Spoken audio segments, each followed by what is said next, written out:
This is not Winston Churchill we're dealing with. Do you think Keir Starmer has made the right calls in this war? I don't think Keir Starmer makes any calls about anything. I mean, Keir Starmer's not Well, he did make a call about this. Obviously. Right, okay. No, Keir Starmer is every bit as enslaved as Donald Trump is. It is illegal. It is a crime for which you can be arrested in Britain right now, criticizing Israel. If you say you're for Palestine action, you can be arrested. A lot of people have been arrested. So in other words, it is not legal in Britain to criticize another country. That is not true. And in terms of this war, I'm specifically asking... I'm sorry.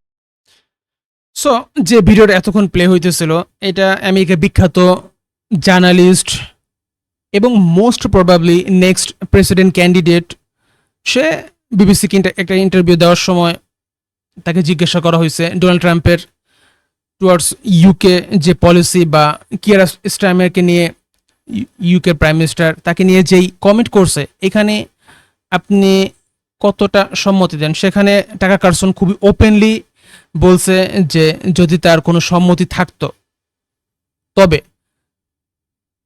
সোজা কথা সে বলছে যে UK prime মিনিস্টারের কোনো সে এখানে যায় আসে না, কেউ কেয়ার করে না, বিকজ সকল কিছুর সিদ্ধান্ত নেয় ইসরায়েল।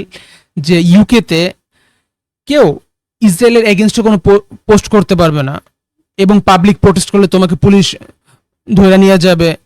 সো সে বলতেছিল যে ইউকে প্রাইম মিনিস্টার হোক বা আমেরিকান প্রেসিডেন্ট হোক, দুজনই স্লেভ।